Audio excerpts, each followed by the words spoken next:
Deep within the elven forest, two gorgeous babes were getting absolutely wrecked in a tickle fight against a bunch of revolting, grotesque degenerates. But just as the maid's face was shoved into the dirt, a blade gleamed from behind, slicing through the bastards in one effortless motion. This absurdly overpowered menace was Ark, who had woken up beneath a tree after being reincarnated into this world. Donning the shattered twilight cloak and wielding the wyvern sword, he somehow possessed every single skill from all the classes in the game instead of just one. Though he could obliterate all the trees before him with a wyvern slash,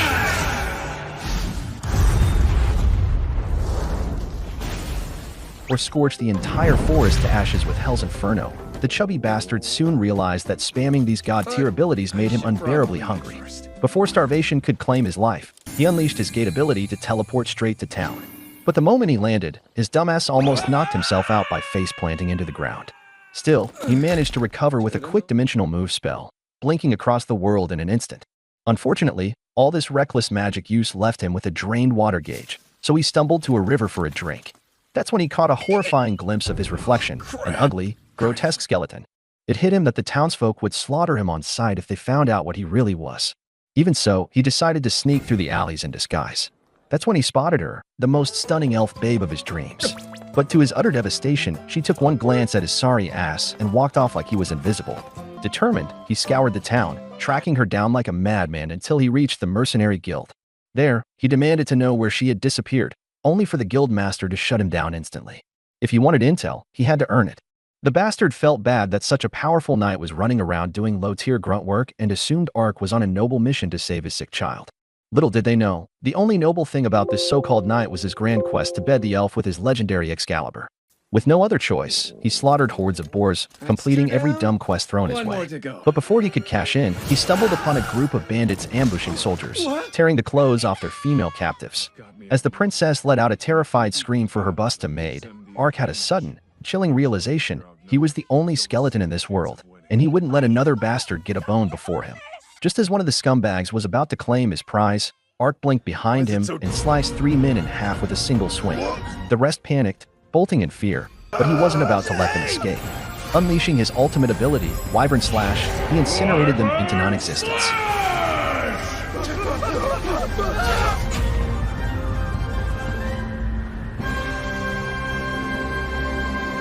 The rescued lady showered him with gratitude, and as he escorted them to search for the medicinal herbs they needed, he stumbled upon a wounded nine-tailed fox. The poor thing snarled and tried to bite him, but Ark, feeling unusually generous, used his monk magic to heal it. The little furball, now free from pain, began following him around like a loyal pet, so he decided to name it Panta. After journeying deeper into the forest, they finally located the legendary white wisteria tree. But just as Marker rushed forward, an enormous basilisk emerged from the shadows. Before the beast could crush her, Ark teleported her away, barely blocking the poisonous fog it spewed. As he strategized his next move, the monstrous lizard lunged at him with razor-sharp claws, forcing him to parry frantically. It was only a matter of time before it overpowered it. Then, just as its grotesque tongue lashed out to devour him, he blinked out of its reach. His stamina was wearing thin, but then he noticed the creature preparing to unleash its ultimate attack. The second the basilisk activated its petrification spell, Ark countered with his divine shield. With that, the fight had truly begun. Even so, the basilisk kept up its assault, unleashing a dense cloud of toxic mist in an attempt to snuff out Ark's miserable existence. But just as the beast committed to its attack, Ark spotted an opening and unleashed his devastating S-rank ability, cutting it down with a single, earth-shattering blow. Top-tier-class Sacred Knight can use this combat skill! The power of judgment! Even he was momentarily shocked by the sheer force of his own strike, but something about the creature seemed off. As he cautiously approached the strange ring wrapped around the lizard's body, it crumbled into dust before his eyes. Just then, an enormous boar stomped into view, and Ark, ever the opportunist, decided to slay the beast and present it as a gift to the villagers. Upon his arrival at the village, Marka's mother, the generously endowed Siona, was overjoyed to see her daughter safe and sound. However, Marka had something important to reveal. She had gathered a batch of rare flowers capable of curing her mother's illness. Smiling warmly, Siona pulled her daughter into a hug before turning her attention to Ark, inviting him over with a sultry gaze so she could savor the meat off his bone. After Siona devoured the most satisfying meal of her life, Marka and her sister clung to Ark, calling him their new father and offering him a parting gift before he inevitably disappeared like their last deadbeat dad. Weeks passed, Yet Ark remained fixated on his one true goal, tracking down the elf who had stolen his breath away.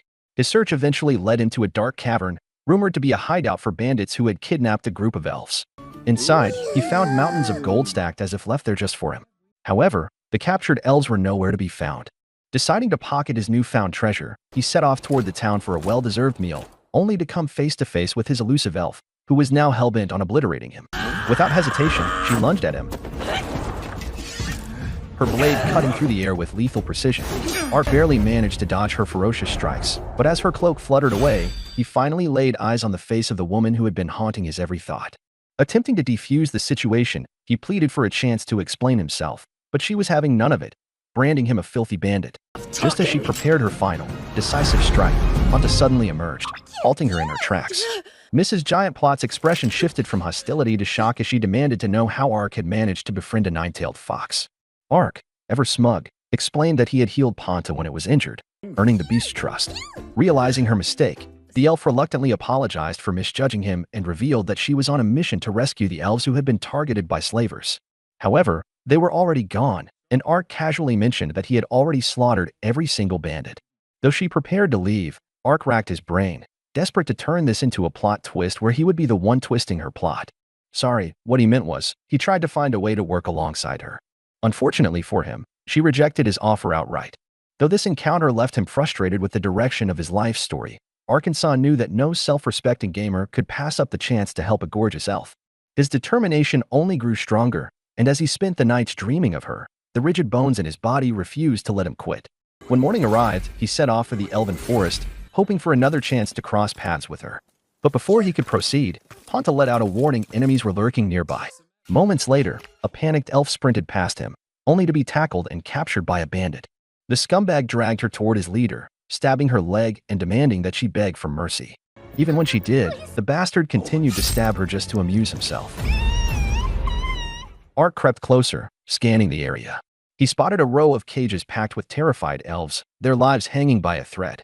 Just as he prepared to make his move, Mrs. Giant Cannonballs made her explosive entrance, cutting down every enemy in her way. The bandits, realizing they were in deep trouble, swarmed her in an attempt to overwhelm her. But with a single fluid motion, she severed one of their arms before charging forward, her blade carving through every fool who dared stand before her.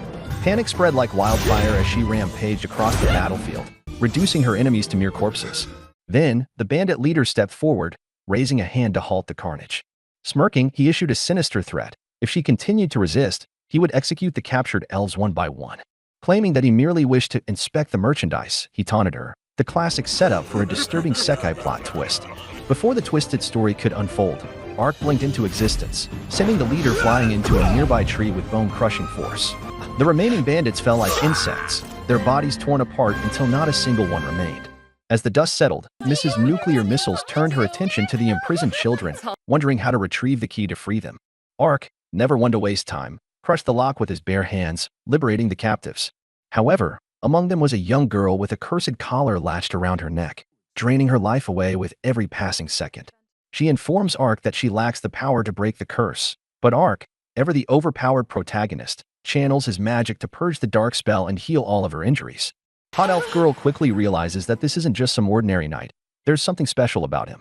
Her thoughts begin to wander, wondering what else that bone of his. After ensuring the children feel safe, Ark takes the time to play with them, helping them recover from the horrors they just endured. Meanwhile, Mrs. Giant Blaster properly introduces herself as Ariane. Just as Ark finally starts enjoying some well-deserved alone time with her, an urgent messenger bird swoops in, warning Ariane of an attack on the elf stronghold.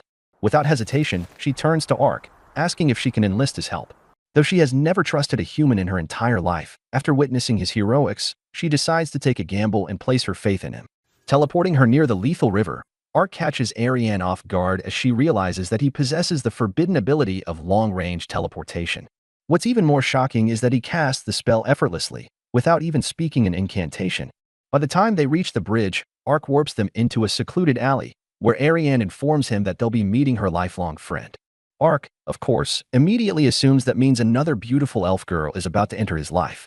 However, when he turns around, his dreams are utterly shattered. Standing before him is nothing more than a grotesque Russian idiot. With no other options, they prepare to infiltrate the building. Spotting an open window as their best entry point, Ariane ensures the rooftop is clear before leading the way inside. As they explore the dimly lit structure, they quickly notice something unusual. Several mercenaries have already been slain.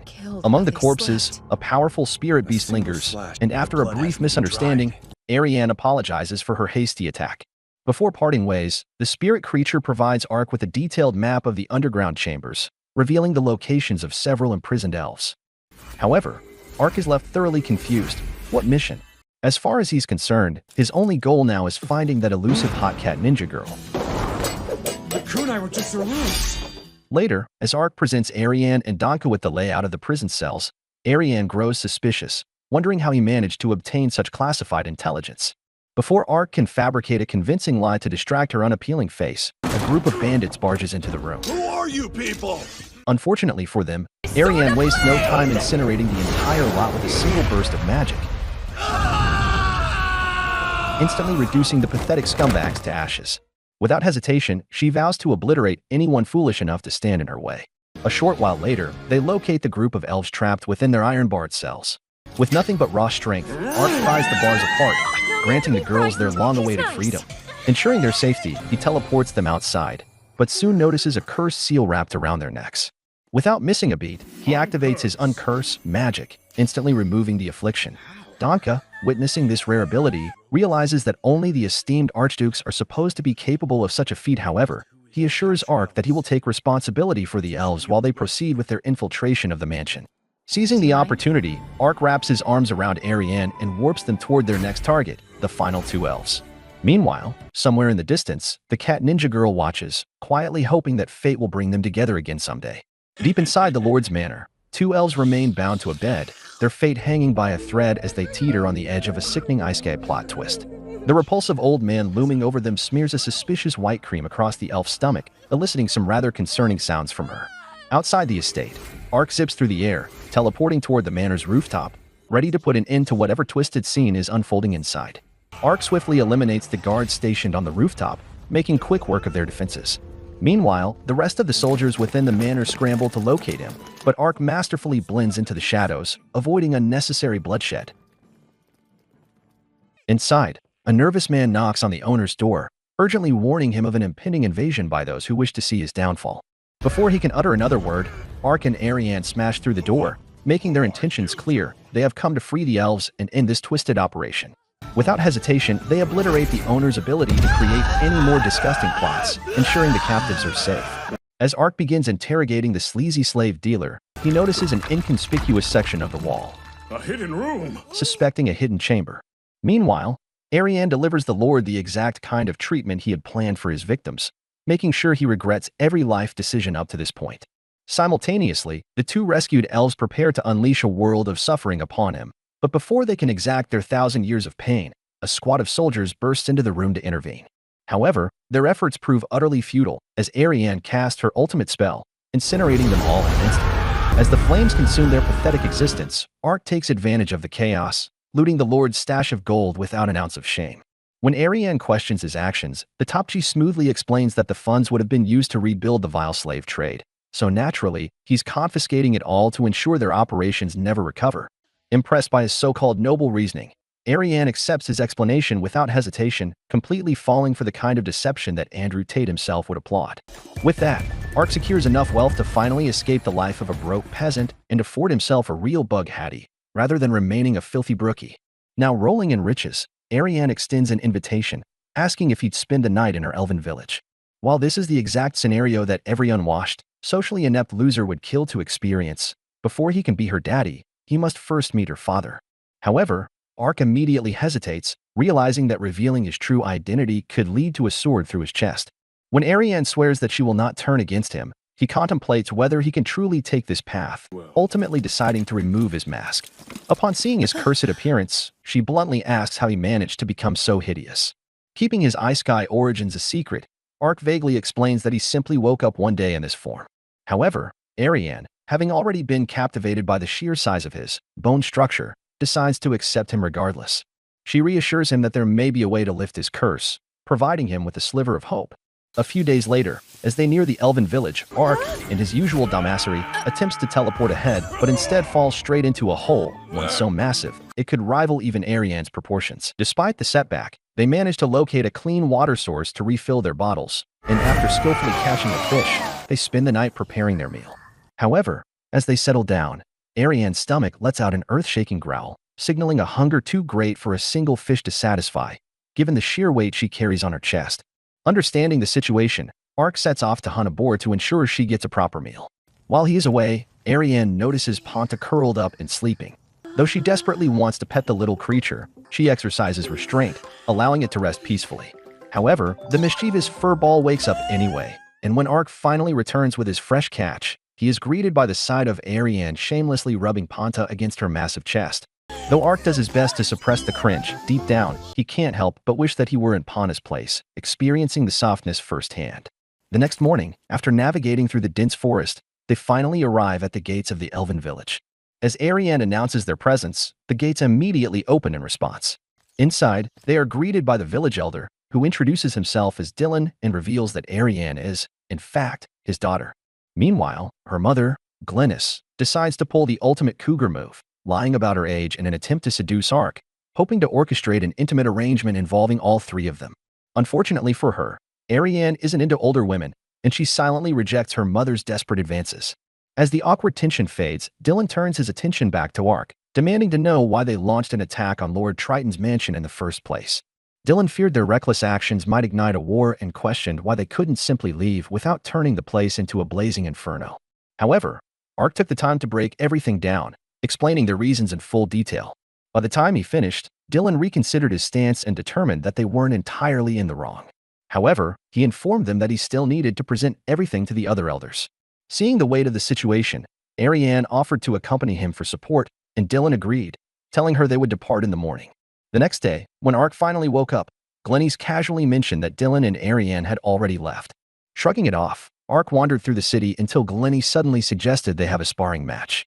By the time evening rolled around, they found themselves deep in the forest, where she confidently announced her intent to test his longsword, purely in a combat sense, of course.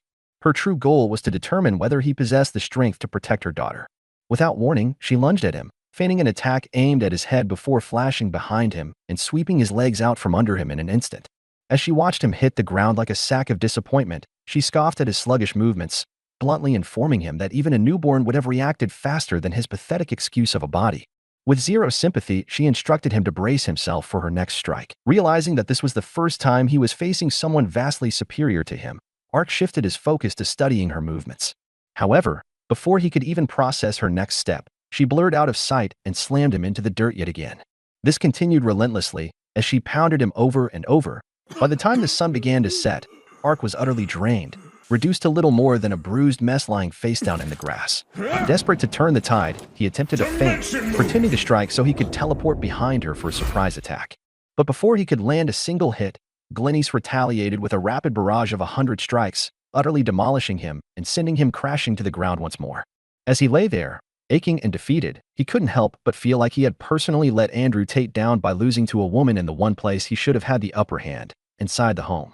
Seeking to wash away both his shame and his wounds, Ark decided to soak in a hot bath. As he sat in the water, he couldn't stop his mind from drifting, wondering if Ariane would somehow join him in the showers. Meanwhile, in the living room, Ariane found herself contemplating whether Ark had managed to catch a good look at her plot-heavy proportions. Just then, Dylan reappeared, cutting through the awkward silence. He informed Ark that the elders had come to a decision. They had chosen to hire him, entrusting him with the mission of investigating the slave contract and, more importantly, freeing the remaining captive elves.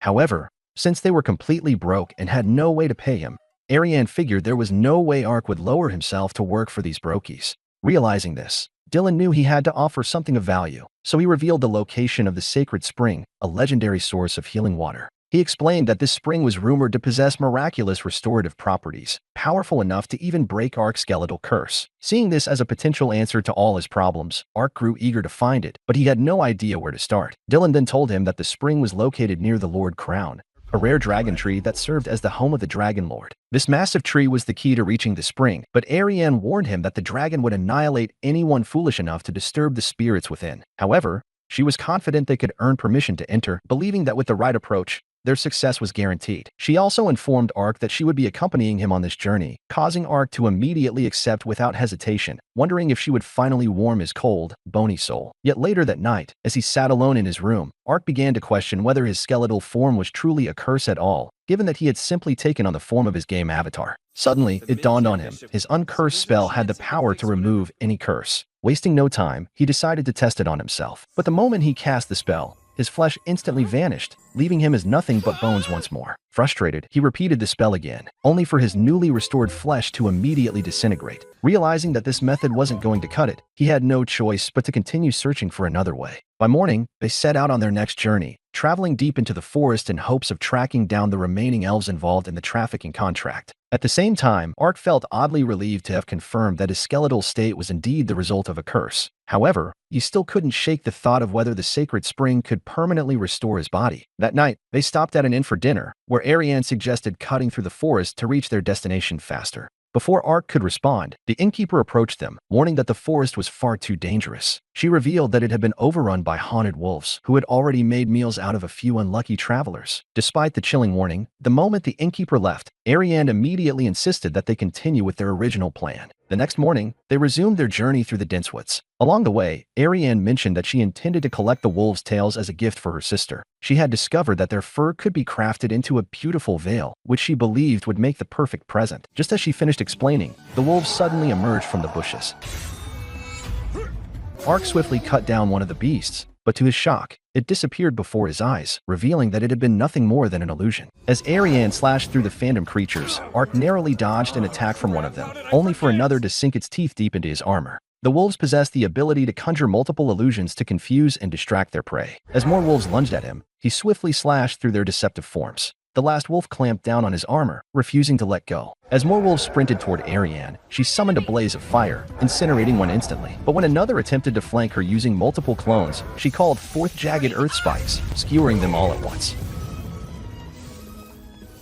Watching her in action, Ark couldn't help but admire her skill. As he tossed aside the wolves in his path, he realized there was much he could learn from her. However, he knew that as long as the pack leader remained, the wolves wouldn't truly be defeated. Spotting the leader standing atop a nearby cliff, Ark teleported in an instant, striking at the beast, only for it to evade his attack effortlessly. That was when he noticed a mystical ring clamped around its ankle, and it immediately struck a chord in his memory. He had seen the same kind of ring on another creature before. Teleporting again, he aimed for another strike, but the wolf flashed behind him, poised to finish him off. Before it could, Ark blasted it with a burst of fire and swiftly severed the ring with his blade. At that moment, the wolf let out a deafening roar as clarity returned to its eyes, signaling the rest of the pack to retreat. As Ariane rejoined him, they watched the ring crumble into nothingness, both wondering who could have created such an item. But Ariane, unfazed, suddenly remembered her mission. She still needed wolf fur. Wasting no time, she got straight to work. Meanwhile, far across the forest, a princess was traveling by carriage, lost in troubling thoughts. She worried that her brothers might have been involved in the elf slave trade, fearing their greed would ignite a war between their kingdom and the elves. Just then, the carriage jolted violently as it struck something, followed by the chilling screams of her guards under attack. At that exact moment, Ponda sensed the incoming danger and dashed toward the scene. As the carriage slammed into a tree, the princess's attendant immediately drew her sword. But before she could react, the carriage door swung open, and in one swift motion, a man cut her down where she stood. Horrified, the princess rushed forward to aid her, only to be struck down as well, sent straight into the abyss. While the attackers cheered at their supposed victory, Ponta lunged at one of the soldiers. However, the brute effortlessly caught the tiny creature, prompting his commander to order him to get rid of it. Before he could comply, Ark materialized beside him, effortlessly snapping his arm in one swift motion. But as he turned his attention to check on the princess, the other men unleashed a barrage of fireballs at him. Yet, their attacks left him completely unscathed. Just then, the haunted wolves emerged from the depths of the forest, sinking their fangs into the attackers. As Ark locked eyes with the pack leader, he drew his sword and swiftly decimated the remaining men. Once the wolves retreated into the darkness, Ark cast a regeneration spell, sealing the princess's wounds. Seeing the effect, he decided to extend the same spell to the fallen attendant, then continued reviving the other slain soldiers. By the time the princess regained consciousness, her attendant gasped in disbelief, insisting that they must have been resurrected by a divine miracle. The princess, overwhelmed, declared that their salvation must have come from God himself. As her soldiers gathered around her, she passionately proclaimed that this was a sign. They were under divine protection, and no matter what, they had to press forward with their journey. Meanwhile, Ark watched the scene unfold from behind a bush, conflicted about whether using his healing magic had been a mistake. But in the end, he brushed the thought aside and set off to reunite with Ariane, only to find that she had already finished collecting all the wolf fur. A few days later, as they finally arrived at the city, an ugly brute rudely bumped into Ariane. But as the fool thought he could start a fight and come back later to extort money, the girl wasted no time poking his eyes. When the rest of his gang saw this, they decided to jump her all at once. However, she effortlessly flung them away like ragdolls, making Ark realize that she was far stronger than she appeared. Just then, the girl finally noticed their presence and turned to ask whether their mission to rescue the elves had been a success. But as those words left her lips, Ark suddenly realized who she was. She was the ninja he had encountered before. As if confirming his thoughts, she pulled down her mask to reveal her face. However, as Ari started questioning the stranger's identity, Ark decided to spill the truth. She was the one who had given him the slave contracts. The girl then properly introduced herself as Chiyomi, revealing that she was one of the 6 elite ninjas of the Genshin clan. Without wasting time, she suggested they move somewhere quieter. Once inside an inn, Chiyomi curiously asked why Ark had called her a ninja. He simply replied that he had met a ninja once. Hearing this, Chiyomi's eyes widened. If that were true, then Ark must be from the same realm as their great founder. The thought struck Ark like a brick to the face. When Ari inquired why Chiyomi had brought them aside, she revealed that she needed their help to rescue her captured clansmen. In exchange, she offered to reveal the locations of the remaining enslaved elves. However, Ari reminded her that Ark had already been hired to track down the elves. Ark turned to see if Ari was truly willing to lend a hand, and after a moment's thought, she agreed. As they headed toward the slave market, Ari took the opportunity to ask about the great founder. Chiyomi explained that he was a human who had trained their people when they were once enslaved in the Empire. Under his guidance, they became the Genshin clan. As Ark listened, he realized that the great founder must have been someone truly extraordinary to have forged such a legacy. The thought crossed his mind, could he ever become a legend like that? Then he laughed bitterly, knowing full well that he was too much of a loser to ever achieve anything like that. When they arrived at the slave market, Chiyomi revealed their attack strategy. Meanwhile, inside the market, the guards were preoccupied, discussing how much money they'd rake in from selling off their captives. They were eager to hit their quota so they could ship the slaves off to another country. Outside, Chiyomi explained that reinforcements would surely come once the market was attacked. To create a distraction, she suggested they storm the front gates but voiced her concern about whether they'd be able to escape in time.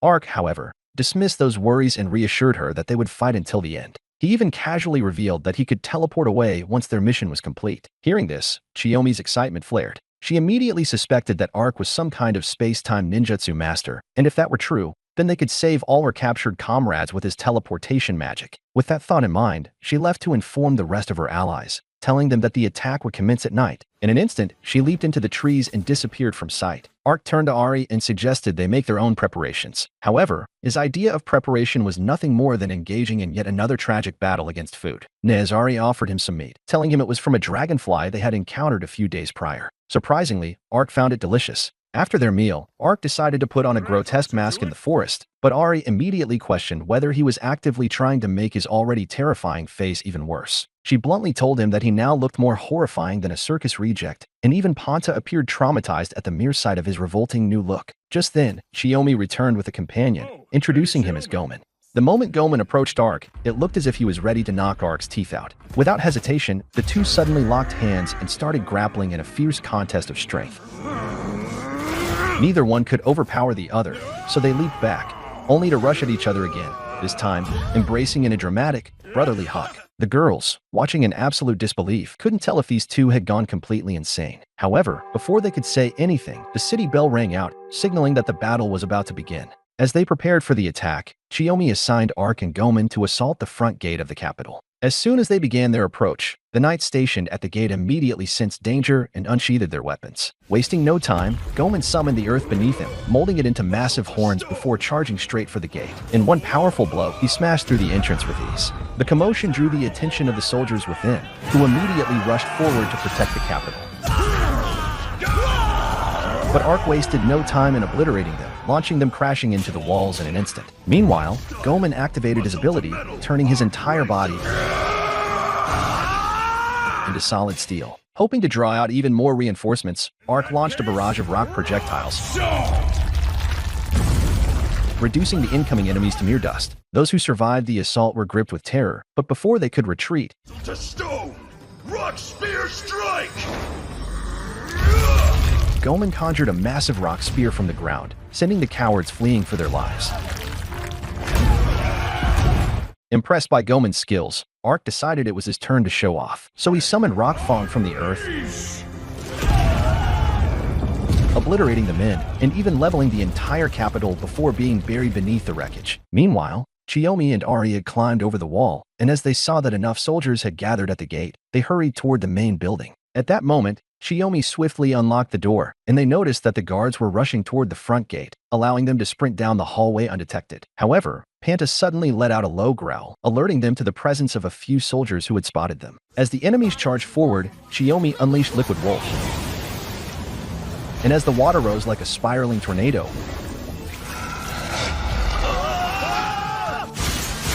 the wolves tore through the men instantly. Seeing her abilities in action, Ari recognized it as ninjutsu and thought Chiyomi was impressive. But before she could say anything, more guards came storming in, prompting Ari to summon flames from her sword Consume all to ash and dust! and incinerate them on the spot.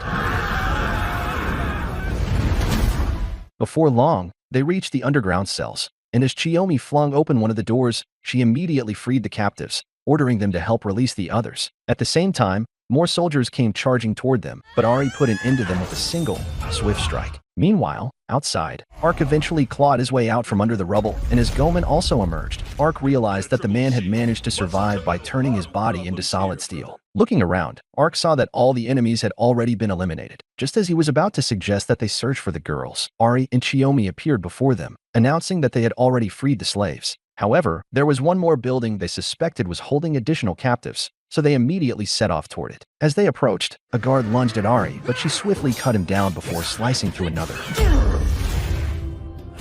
While Chiyomi summoned her Liquid Wolf, wiping out the remaining enemies. When they reached another underground chamber, Chiyomi began freeing the captives, but upon reaching the final cell, she discovered that every single prisoner inside was already dead. Outside, Gomen prepared for battle once more, hardening his body into steel as fresh reinforcements arrived at the gate. Meanwhile, inside the building, they sensed the approaching soldiers, so Ark quickly began teleporting the surviving captives outside, ensuring their escape. Back at the front gate, the reinforcements soon realized they had made a grave mistake. No matter how much they attacked, they couldn't put a scratch on Gomen. Just then, Ark teleported to his side, and as the enemies watched the two stand together, they knew they were completely doomed. Wipe this disgusting place off the map!